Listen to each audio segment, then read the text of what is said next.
let me introduce our panel. Ms. Rosa María Payá, a Cuban democracy leader and activist. Ms. Payá serves as the president of the Latin American Network of Youth for Democracy and founder of the Cubadecide campaign. She is a woman from a family which has been permanently scarred by the authoritarian regime in Cuba.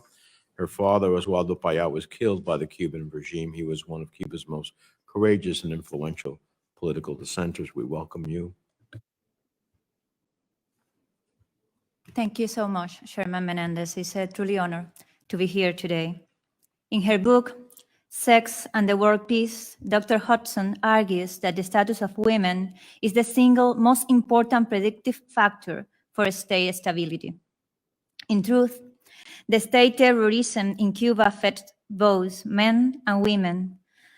But the status of women in my country is not only a predictive indicator of repression, but also of how the US will fare in terms of its own national security. My name is Rosa María Payá from the citizen initiative Cubadecide to move Cuba toward democracy.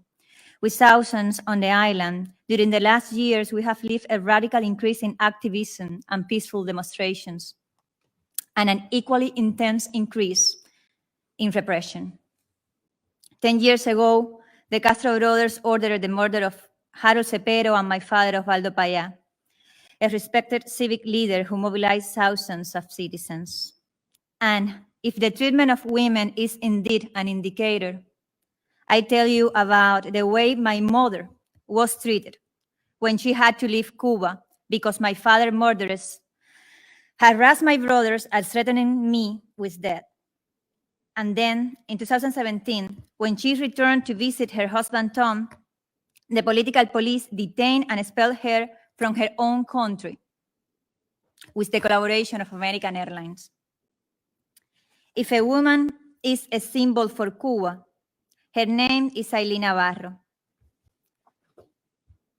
She's 36 years old and is serving a sentence of 8 years for going to the police station to ask about the disappeared persons from the protests on July 11. But if a woman is Cuba, her name is Aymara Nieto. She has 2 little girls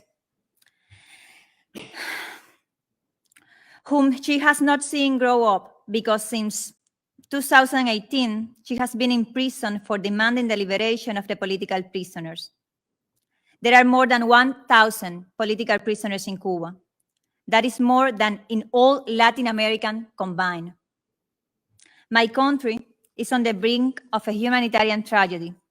Mothers cannot feed their children. Why does this matter to Americans?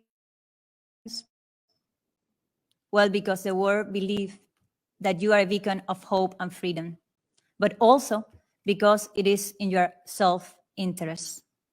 In the last 10 months alone, almost the 2% of the Cuban population have crossed the southern border in a coordinated operation between Havana and Managua. The dictatorships and the Cuban dictatorship threaten peace in the continent and provides sanctuaries to terrorists. That is why it's critical to keep Cuba on the list of states sponsors of terrorism. The Cuban regime has a tragic and has an strategic and military agreement with Russia. Russia's best transatlantic ally is only 90 miles away. But you can end this threat. First, there are the Cuban people.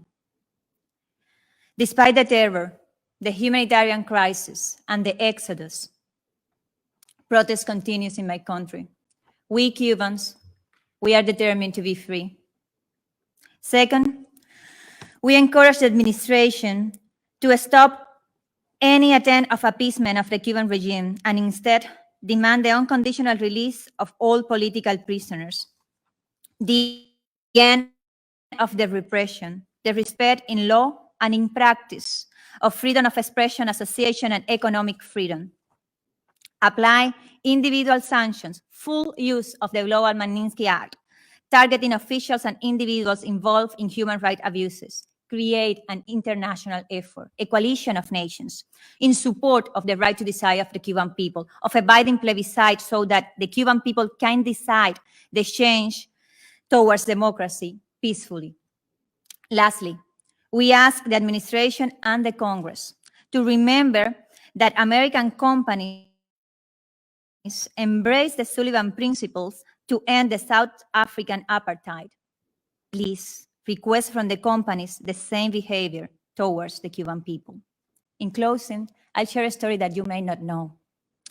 In 1781, when the Continental Army was depleted, the ladies of Havana donated 1.2 million pounds of silver to the cause.